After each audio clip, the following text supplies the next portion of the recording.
These are things that go beyond our realm. They're seeing something crazy and they're putting it into words. I immediately thought of Ezekiel's wheels.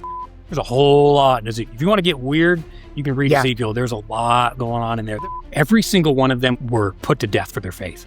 Nobody dies for something that they don't truly believe.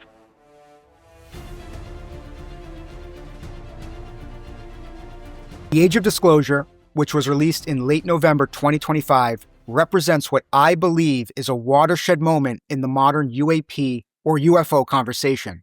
For the first time, a broad group of high-level government officials from intelligence agencies, the military, and Congress, as well as academia, 34 individuals in total, went on the record to publicly acknowledge the existence of non-human intelligence and ongoing interactions with it. If you haven't seen the documentary yet, I do recommend watching it. Yes, it requires an additional rental on Amazon Prime Video, but it's worth it, if only to understand the conversation that is rapidly becoming mainstream. This topic isn't going away, and as we'll discuss later in this video, it may even play a role in what Scripture refers to as the coming Great Deception. My name is Chris, and I'm joined today by my good friend and brother in Christ, Corey. Together, we're going to unpack one of the central frameworks presented in the documentary, the 6 observables associated with UAPs. And we're going to examine how these phenomena can be understood through a biblical lens. We believe that when these claims are examined biblically, they actually affirm the spiritual reality Scripture has always described. These things should strengthen our faith, not shake it. So with that, let's get started. A large portion of the documentary was devoted to the 6 observables, which are the main characteristics UAPs exhibit. They are hypersonic velocity, instantaneous acceleration, low observability, transmedium travel, anti-gravity, and biological effects. And what I'm going to do is for each of these characteristics, each of these observables, I'm going to explain how they talk about it in the documentary and go into some of the biblical examples and how we think about these things from a biblical perspective. We're going to start with hypersonic velocity.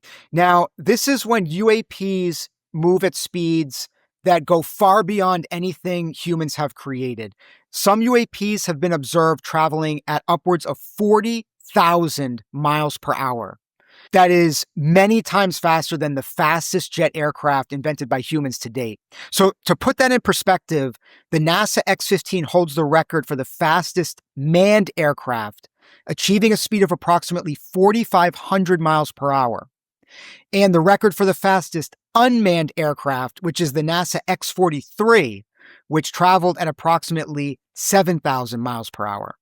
So ultra-fast speed is very common characteristic of UAPs. And when I saw this observable in the Age of Disclosure documentary, I immediately thought of Ezekiel's wheels. And that's the one that I think we should start with. So Corey, if you want to take that, Yep. We could jump right into that. So it starts basically at the beginning of Ezekiel. Ezekiel's seeing a vision from the Lord, and he's talking about the things that he's seeing. He's seeing gleaming metal, fire, 4 living creatures. It goes on to describe all them. And in verse 14, it says, and the living creatures that he was seeing, they were very outside of this world. And the living creatures darted to and fro like the appearance of a flash of lightning. And now as I looked at the living creatures, I saw a wheel on the earth beside the creatures, one for each of the 4 of them. As for the appearance of the wheels, their construction, their appearance was like the gleaming of beryl, and the 4 had the same likeness, and their appearance and construction being as it were a wheel within a wheel. When they went in any of the 4 directions without turning as they went. And the rims were tall and awesome, and the rims of all 4 were full of eyes all around. And when the living creatures went, the wheels went beside them. And when the living creatures rose from the earth, the wheels rose. Wherever the Spirit wanted to go, they went, and the wheels rose along with them. For the spirit of the living creatures was in the wheels. When those went, these went. And when these stood, these stood. And when these rose, those rose from the earth, the wheels rose along with them. For the spirit of the living creatures was in the wheels. So there's a lot going on there, but it's definitely something that's outside of our world. Something supernatural is what he's seeing.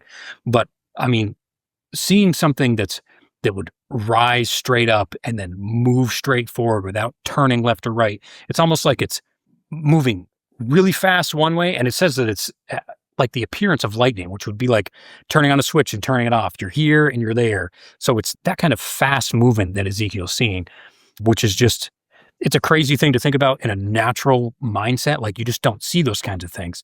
But in the age of disclosure, you see vehicles traveling at speeds that just don't make any sense. Like, you're not going to be able to move that fast and then immediately make a left-hand turn or a sinking, turn without having crazy amounts of force in your body. You're just going to get melted if you're moving that fast. It doesn't make sense. But in a biblical worldview sense, I could see how something like that from outside of our natural realm could be part of what we could see here, which just makes all this that much more interesting. For sure. And I want to come back to the part you said towards the beginning of that verse was around the speed of lightning. Now, I can't think of anything that moves faster than light. Yeah. So a flash of lightning is like, you're here, you're there, across the sky. Like you were saying, these UAPs are observed. Yep. And they even show some of these videos in the documentary where something is moving at tens of thousands of miles an hour. And, they're tracking these things on radar systems. So they know, they can calculate the speeds of these things. These aren't theoretical speeds, like they're calculating them. Sure. And honestly, I think some of those tracking devices, they actually struggle to keep up because they're not tuned to track objects that are moving at that speed. Sure. And that speed isn't the speed of light. I'm not a physicist. I don't know exactly what the speed of light is, but those are unheard of speeds. Yeah. Like, that's just not possible with any technology that we have here. Even if you want to get crazy, like the stuff in the back that nobody else is talking about, governments are making things that we just don't know about. That kind of speed just isn't physically possible for a human to withstand, especially if you're turning. Yeah. And going from standing still to 40,000 miles an hour. No, it just doesn't work. Right. The hypersonic velocity of the 6 observables, this is actually the hardest one to find biblical examples of. The Ezekiel's wheels, I think we both agree, Corey, that Ezekiel's wheel is probably the best example of this in the Bible. So we're going to leave it at that one, and we're going to shift to the next observable. We just talked about hypersonic velocity. Now we're going to talk about instantaneous acceleration. This is the second observable that was presented in the Age of Disclosure documentary. So instantaneous acceleration is when you go from 0 to ultra fast speeds that are many times faster than the speed of sound within a split second. And actually, for this observable, there are a whole host of different examples in the Bible, and we're going to go over a few of them right now. So, Corey, the first thing that this reminds me of is teleportation. And there's actually a few examples of teleportation in the Bible, or something that we could think of being teleportation. And the first thing that came to my mind was when the Apostle Philip is teleported by the Holy Spirit after he baptizes the Ethiopian eunuch at the oasis in the Gazan desert to Azotus, which is approximately 25 miles away. We know this from archaeology. They know the distances of where these things are from ancient times. Yeah. And it's very accurate, by the way. So that 25 miles is very accurate distancing. And this is talked about in Acts chapter 8, verses 39 through 40. I don't know. Did you have any thoughts about that one as well? Oh, yeah. I mean, other than Jesus appearing to the apostles and disappearing and that kind of thing, this is the first example of a not Jesus being teleported by the Holy Spirit or just moving instantaneously from one point to another. I think it's the first one. So when scripture says that Philip was literally teleported from one place to another, that is instantaneous acceleration. You could call it hypersonic velocity too, if you want to go that far. But it's a fast, immediate move from one place to another that defies any laws of physics. Yeah. And we believe these things because the Bible says it, but I want to stress that, like, in this documentary, I didn't hear the mention of the word Bible. I don't think I heard it once in the whole documentary. So these are non-believers, I assume, are non-believers talking about things that they're seeing and experiencing. And they are saying that these things are happening because they have seen it. Yeah. Well, the Bible also says these things happen, and it gives us examples of that. And you mentioned Jesus, he vanished instantly from the sight of those people he was walking next to on the road to Emmaus. Yep. After he was resurrected, he was in his glorified spiritual body, and he was seen as a person. They didn't think anything different of him. He was walking right next to them in that example. You can read about this in Luke chapter 24, verse 31. And there's even other examples here. Like if we look at Genesis chapter 5, verse 24 with Enoch, where he was translated or taken away by the Lord up to heaven. Yep. He's basically somewhere on the earth. And then all of a sudden, he's taken away. Yep. And he just disappears. Yep. I mean, how else do we explain something like this? This is a form of, to me, this is teleportation, Yep. right? He's going from point A to point B in a split second. Yep.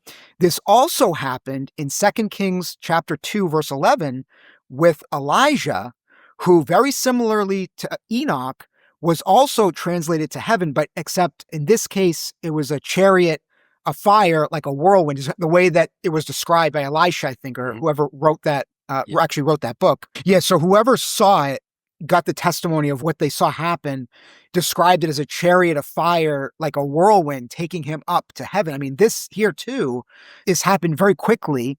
And you could think of this as being, instantaneous acceleration. He's on the ground and then something comes and picks him up and it takes him away. The other thing I want to talk about on this chariot is in the documentary, they talk a lot about craft, right? UAPs are craft. Yeah. Well, Ezekiel's wheel, yes, it talks about living creatures and features of living creatures, but this is someone that's observing something crazy that they're trying to put words to. And it has wheels. Wheels to me sounds mechanical in a way. Chariot has wheels. It's a mechanical device. People that are not believers in the Bible, they're experiencing craft, right? Orbs and different shapes and things that are moving around the sky. And to me, this is just an interpretation. They're seeing something crazy and they're putting it into words. But I think they're seeing similar things. Like these are things that go beyond our realm, our physical realm, the laws of science that we interact with and that Christians believe, by the way. Like we adhere to the laws of science. Like we firmly know, believe, and adhere to these things. Like Christians are not, they don't have belief systems that are outside of this. Most Christians do not have belief systems that fall outside of that. We very much believe in the system of science that God established and set up, this system of order that we live in.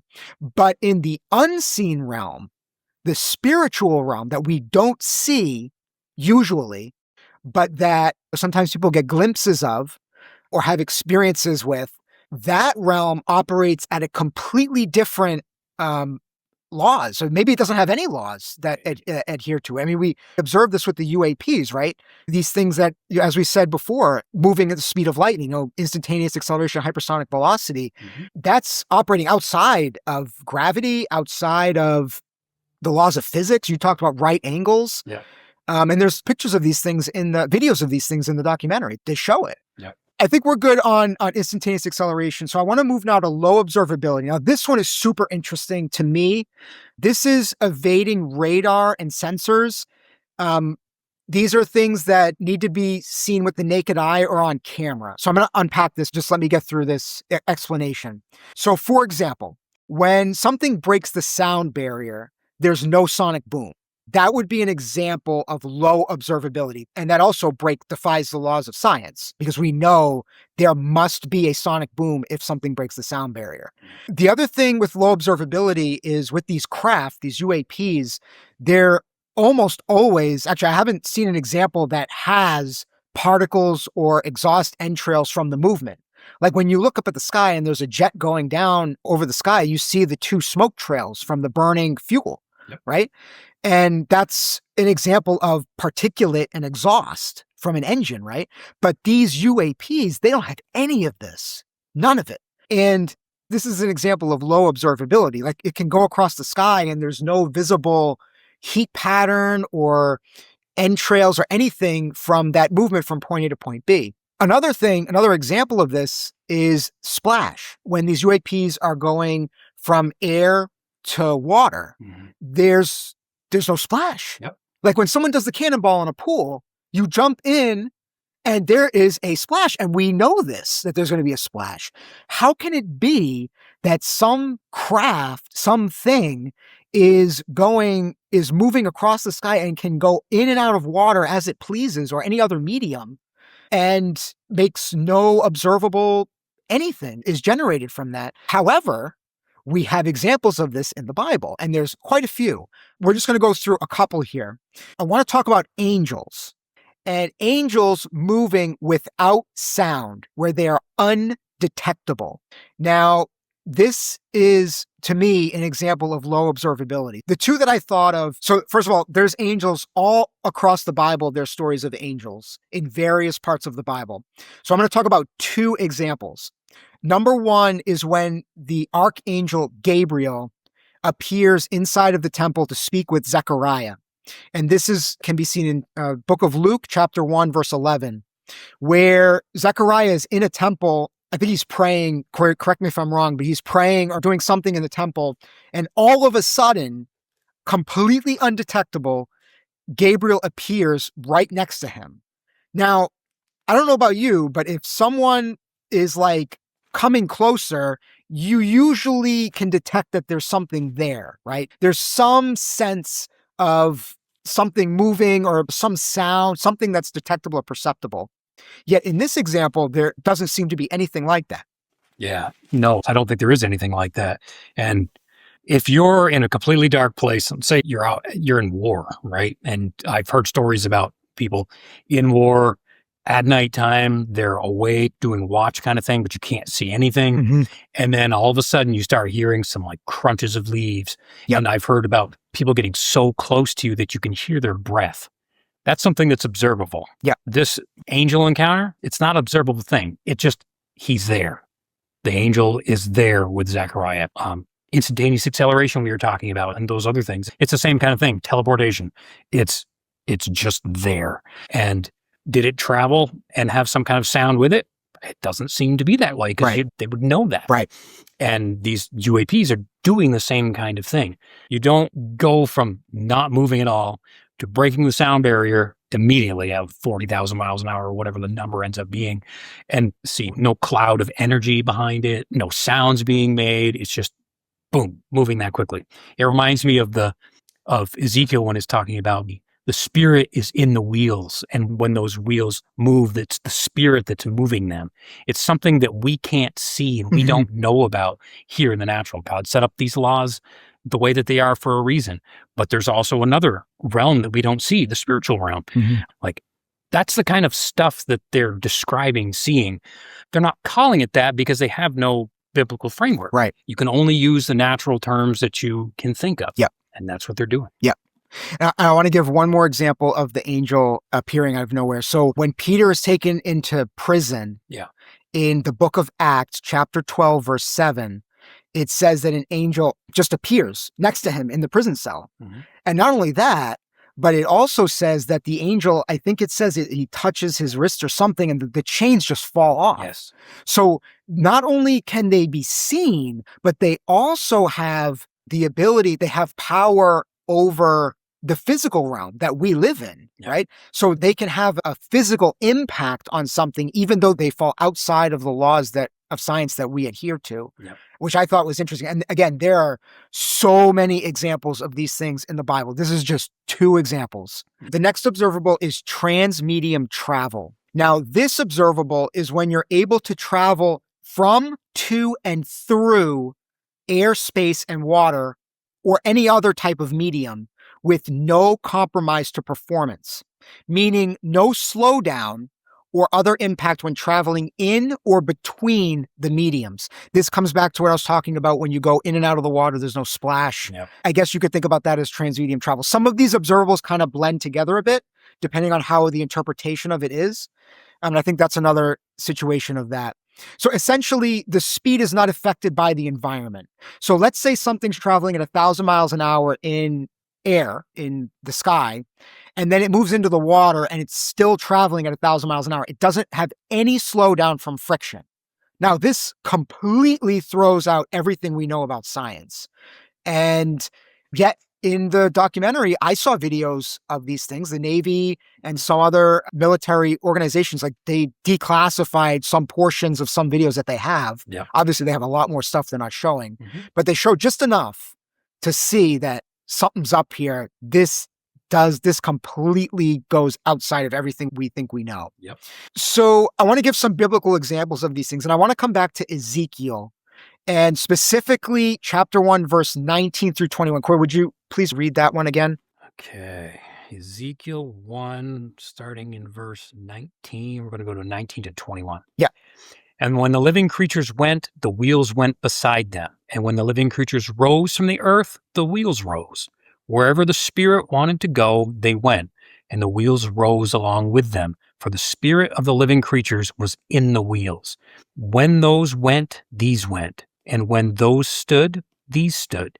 And when those rose from the earth, the wheels rose along with them, for the spirit of the living creatures was in the wheels. Yeah, so the way I think about this is this example of craft, right? The wheels is moving. The way that this is talking about it, the way I think about it is that these wheels can move across the mediums effortlessly. Like there's no hindrance to their ability to move. They have complete freedom of movement. Mediums, it doesn't matter. Mm-hmm. They can transcend all of these things. I don't know how you think about that, those verses as well. That's what I think of. I mean, the fact that these things can move effortlessly is just, I mean, I don't know what to call that in the natural other than reading scripture in a biblical narrative. I can believe that that he saw these things and that these are really real. And he's seeing something that's outside of the natural. He's seeing something in the spirit realm that we don't usually see on, a day-to-day basis or sometimes even a lifetime basis. But he's seeing this. And I think that this is the best connection that we can make biblically to these craft that the government and different people are showing us and disclosing. So now we're going to get into like the really cool examples. Like everything's cool, but then we're going to start talking about Jesus now. Yeah. Because Jesus is a human, human and God at the same time. Yeah. Right? Fully man and fully God at the same time. Now, Jesus, when he was alive, this is before he was resurrected in his glorified body. Yeah. So just like us. Just like us, okay? Walking on water. Now, let's really think about that. This is transmedium travel because in this example, God, Jesus, is literally walking on top of the water. Now, as we know, that completely defies all laws of science. You would sink, right? Yeah. And yet he has full, effortless ability to transcend that medium, right? Yeah. Also, when he was taken up to heaven, that's transmedium travel. He was basically levitating above the ground and he basically floated up to heaven, right? Yeah. Up into the sky, into the clouds. And he disappeared, right? And he disappeared. So, Jesus demonstrated these things, and Jesus is flesh and blood. Like he bled and died. And this man actually was able to demonstrate some of these observables characteristics. Well, clearly, now we're talking about something that is much more down to earth, because now we're talking about like someone that's a person, but that is also able to have these characteristics, these abilities. Mm-hmm. And how do we think about this? Well, the way I think about it is he was everything he said he was. Yep. He is God. And because he is God, he has full authority over every single thing that is in the universe, in the created order that he made. And he demonstrated that. That was part of the reason why he walked on the water, was to demonstrate that he had the authority over those things, over the water. In Genesis, it says that the Spirit of the Lord hovered over the waters. Yeah. Like, we know that's Jesus. That's talking about Jesus. Jesus is the Word. And he was floating over the waters. Like, this is transmedium travel. And I know this is hard for people to grasp this, but the apostles saw this. Peter got out of that boat and he even was able to walk a few steps before he started to sink in the water, and Jesus had to grab him. We know how the story goes. By the way, if you want to read this story, it's in a few of the Gospels, but Matthew chapter 14, verse 25 is one of them. You can go and read it for yourself. Another example for Jesus post-resurrection now, this is after he was risen.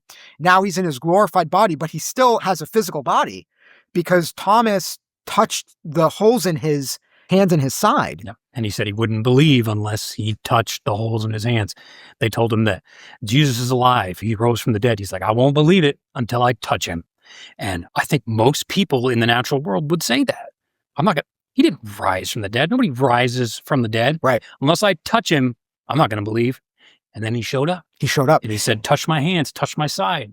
I want to take a step back from that. So just before that event happened, where were the apostles? They were in a locked building because they were fleeing because Jesus was just crucified because of what he was teaching, and the apostles were associated with him.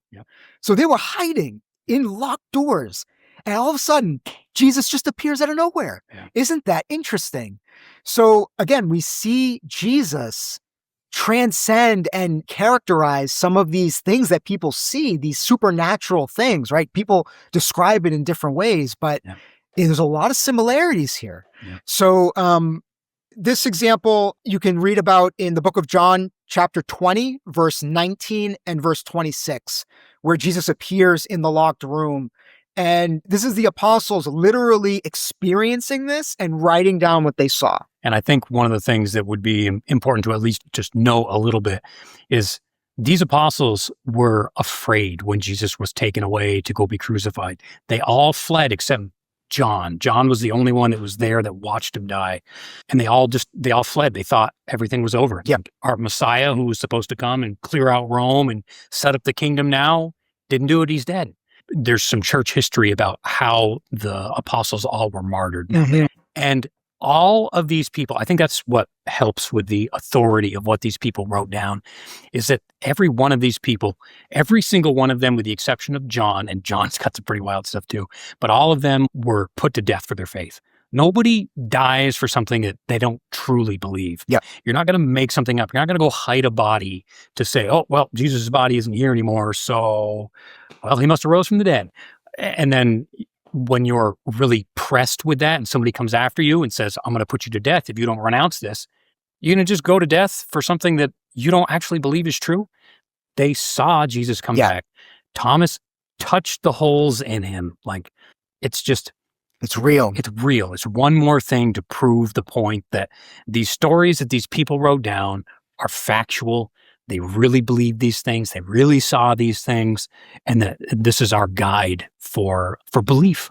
Yeah, and coming back to the documentary, people are seeing things. I don't doubt at all that people are seeing these things. Like, we see these things on the videos and things, and we believe they're true as well. But we have a different interpretation of what we think it is. We're going to get to that in a bit. Let's get to the next observable, which is anti-gravity. And we already talked a little bit about some of these examples, but first I want to characterize it. So, no obvious signs of propulsion. So these things that people are seeing in the UAP, UFO sightings are usually shapes, sometimes with non-aerodynamic edges, like squares and rectangles. And also, not all UAPs are orbs. They can be triangles, rectangles, all different types of shape. Usually they're shapes. They have no wings, no fins, non-restrictive maneuverability. Now, how does that work? Because as we know in the laws of science, aircraft have wings. You need to have lift and propulsion to push forward. But yet all of these UAPs don't have any of those things. At least no observable sign of any of these things in any case. None. So I want to give some biblical examples of this now. So I want to come back to Ezekiel's wheels and how the wheels within the wheels are moving in any direction without turning. And there's no inertia. To me, that is an example of anti-gravity. I don't know how you think about that as well. I would agree with that. And the point that's coming to my mind is that Ezekiel says that they're moving because the spirit is in them, is giving them movement. So this spirit, I don't know how else you would say it, maybe a person or a mind or something is in this structure, causing it to move one way, causing it to move another, and it can do it freely without turning, no inertia. It's almost like it's willing to be in one place and it goes. And so it's that spirit that's actually moving these things according to scripture. So to me, when I think about a giant triangle in the sky that's darting ahead and then making a drastic turn to go down into the water per se, like I think one of the clips showed. That's, to me, I don't have anything else to call it except there's a spirit of some kind, a mind, a choosing, a will that's making something do that. Yeah. Non-human intelligence. Yeah. Non-human intelligence. So other examples from the Bible. So we talked before about Jesus' ascension into heaven, where he floated up from the ground to the sky. In Acts chapter 1, verse 9 through 11, you can read about that. So that would be an example of anti-gravity, right? Yep. And then also the angel of the Lord ascending into the flame of the burnt offering. This happened when Samson's parents watched that angel talk to them and then went up in the burnt offering that they made to that angel. Yeah. Which can be read in Judges chapter 13, verses 13 through 20. Again, angels, all kinds of stories of angels throughout the Bible. In, I think, almost every example, if not all of the examples where the Bible talks about angels, there is some supernatural element there, either anti-gravity or, instantaneous acceleration, all these things that we're talking about now. There's some kind of a demonstration of that in those stories. Mm-hmm. This would just be another example of that. So one more thing is, when we were talking before about Ezekiel, the chariot, Elijah, the chariot that took Elijah up to heaven, it didn't say that chariot had wings, which I found was very interesting. So it has a chariot. When I think of a chariot, it has wheels that are pulling it forward. Well, there's no wings, so how is it flying, right? When I think of these shapes that people are seeing, or the Ezekiel wheels, there's no wings on the wheel. I think it says there are wings in some of the explanations, but it says that some of the beings have wings. Okay. But the specific wheels themselves, those didn't have wings. Those I don't think had wings. They talk about cherubim, I believe, having wings and some other things. There's a whole lot. If you want to get weird, you can read Ezekiel. There's a lot going on in there that you might just be like, I'm not sure what's happening right now. Yeah. I've never heard this before. So this brings us to the sixth and final observable, which is biological effects. So in the documentary, they said that in some cases, these people who have come into contact with UAPs and non-human biologics that are associated with them, they would have medical problems. Yeah. It could be radiation burns or internal scarring. Mm-hmm. Those are the two examples they provided in the documentary. They didn't go into specifics, which I thought they should have given a little bit more on that. But the other thing that they didn't talk about is the psychological effects of the encounters with these UAPs and non-human biologics, such as overwhelming fear, and maybe how that has a biological impact on people, from having those experiences. There's a whole bunch of examples through the Bible that talk about biological effects. We're going to give some examples here and just have an open dialogue about it. So, Corey, you want to lead us off there? Sure, yeah. One of the first ones, it's in Exodus 34, 29 through 35.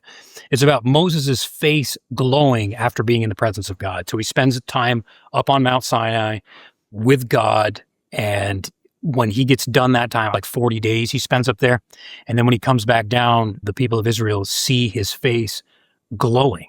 That is a biological effect of some kind. It's not a negative one necessarily, but it's bright. Like that doesn't happen.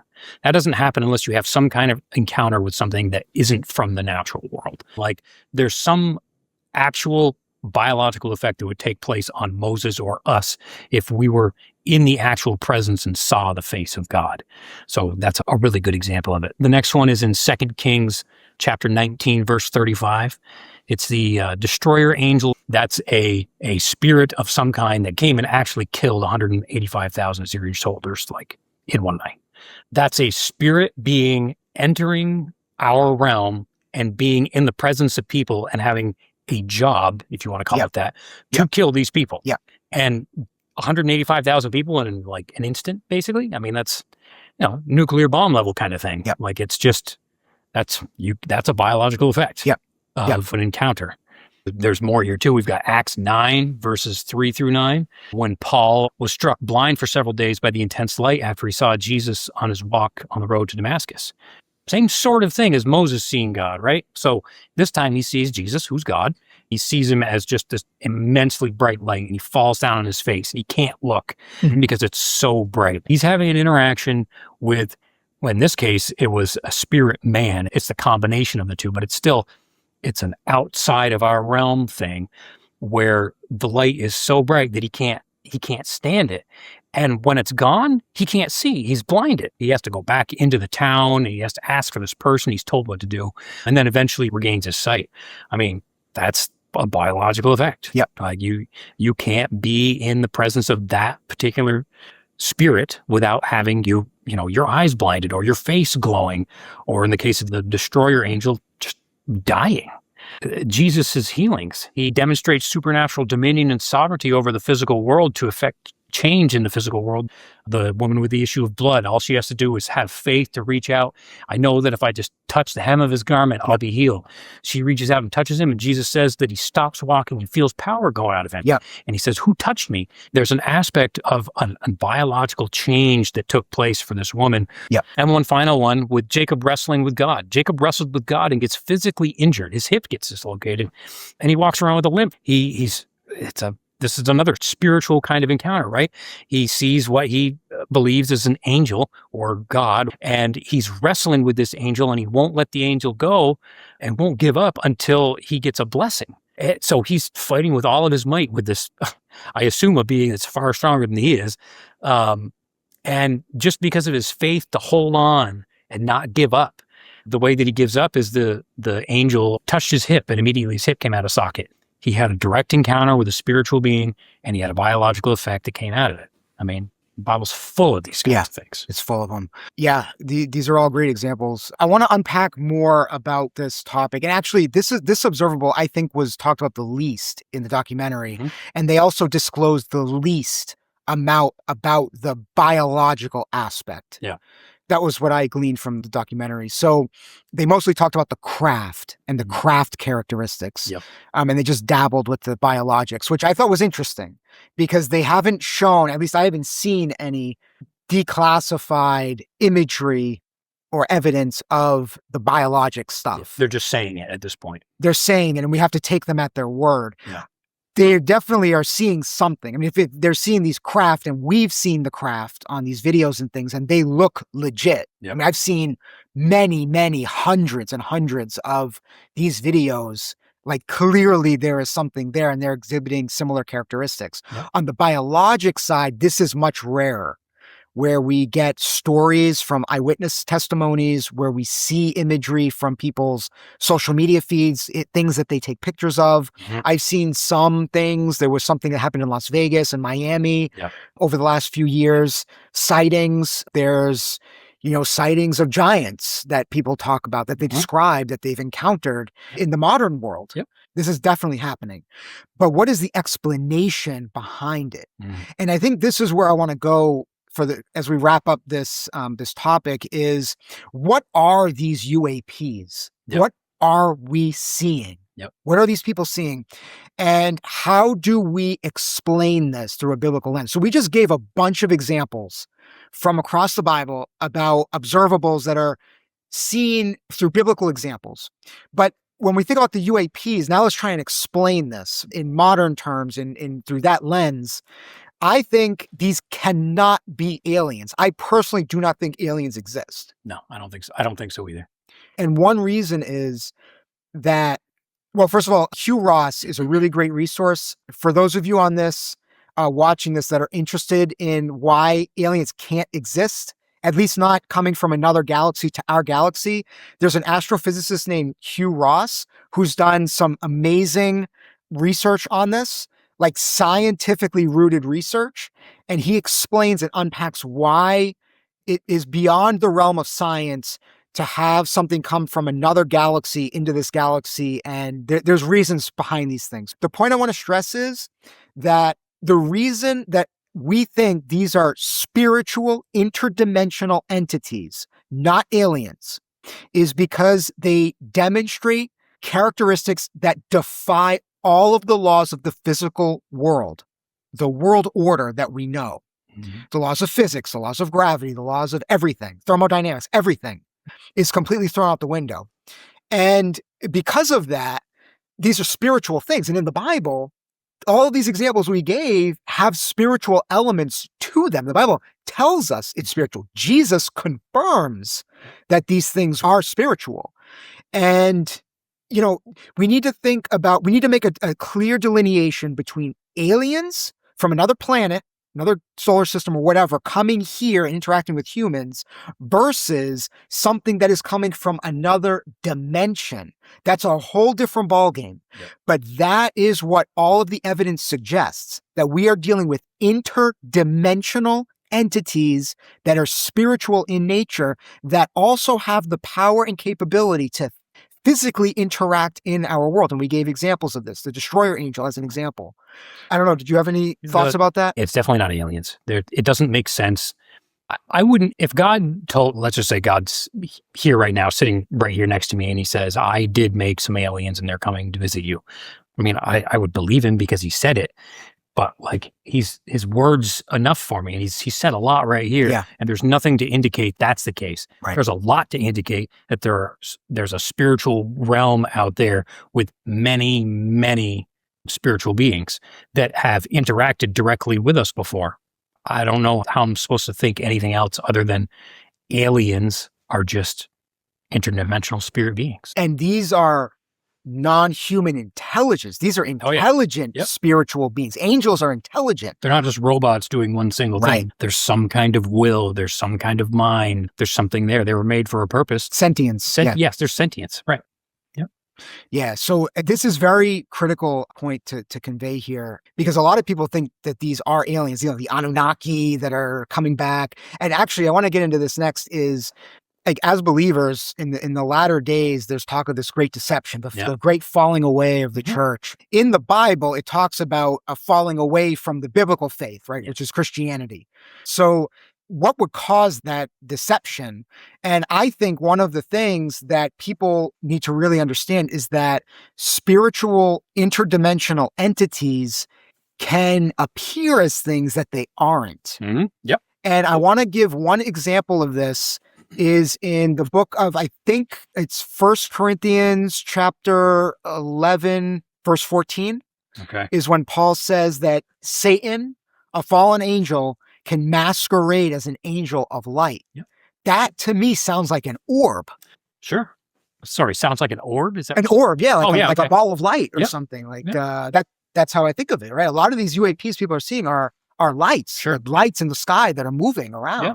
That's an amazing deception. Mm-hmm. I mean, if you're not really waiting for Jesus to come back and you're not actively paying attention to the world scene, seeing what's going on in Israel, watching all the signs of the times, if you're not ready for that, what better deception? Yep. And as you were saying that, one thing came to my mind is that the evil stuff happens first. Mm-hmm. Yes. In the Revelation, in the latter days, which is a period of time measured in years, Yep. right? It's not actual days, it's years. The bad stuff happens first. Yes.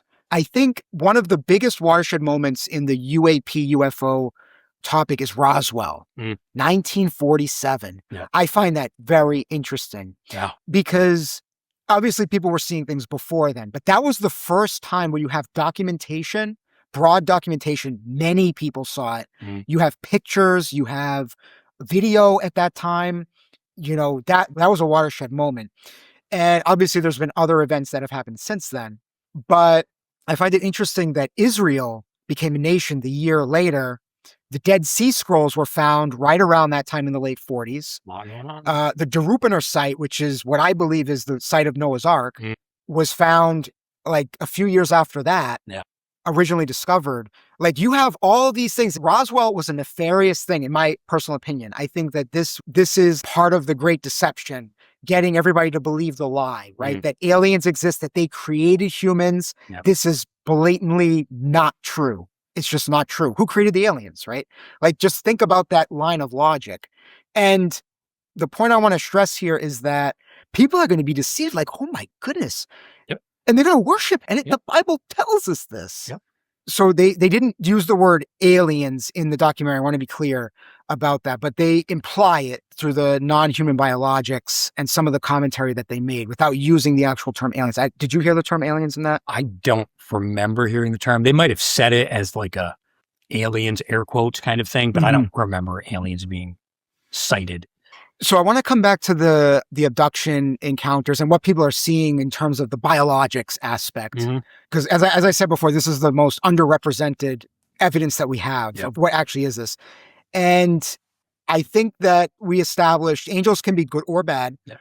The Great Deception is going to have nefarious purposes. We know about the story in Revelation and all through the Bible, talking about that, giving evidence of what's going to happen in those days. So what I think these biologics are, or that people think are biologics, could just be a spiritual entity itself that looks physical. Yep. Like Jesus, when he was walking with the people on the road to Emmaus, he looked like a human. He looked like a physical body, even though he was technically in a spiritual state. Yep. Now, that's a good example, right? There's good and bad. So a bad example, like an evil, nefarious example would be if a fallen angel or Satan himself were taking some form and showing themselves to people. Mm-hmm. And people are seeing that and they're saying, oh, that's an alien, or that's how they describe it, or how their mind processes that. But again, you have to come back to the laws of science. And I think that brings us back to the whole idea of interdimensional entities, spiritual nature of what people are seeing. These are not aliens. So I think we've established that. I do want to ask the audience here what they think. And if you haven't already, please like and subscribe to the channel. It really helps us to get the word out and to have more of these types of discussions. And we are really interested in what the people viewing this have to say. So please leave your comments. We do read the comments and we do respond to some of them. And if you guys want to ask any questions, you can email us at info@whygodministries.com. And again, we do try to read all of the emails, but don't be discouraged if you don't hear from us. Maybe email us again if you haven't heard from us. As we wrap up here, what now? What does this mean for my life, for your life? We talked about the last days. We talked about Jesus coming back. Some of you may have some biblical knowledge. Some of you may not. And that's okay. It's part of the reason why we're doing what we're doing. But don't be afraid of what's being disclosed. Like the things that people are seeing and experiencing and the whole narrative around what's going on. The Bible tells us that something is going to happen, and we can have comfort and boldness in our faith. This should not shake our faith. We should not be part of the apostasy as believers. Yep. We should be emboldened in our faith because the Bible told us this ahead of time and said, hey guys and gals, this is going to happen. Be ready for it, and it also tells us what happens afterward. Yep. This is what we need to keep in mind. And there's a whole bunch of resources, Gary Bates, L.A. Marzulli, Michael Heisner, Chuck Missler, Hugh Ross, I mentioned before. Also on Why God Ministries channel, there's other videos about the Nephilim and topics such as that. So, definitely check those out. So thank you for watching. Why God Ministries was established to share evidence that the Bible is true and that the God of the Bible is real. Thank you so much for watching, and I hope you have a great day.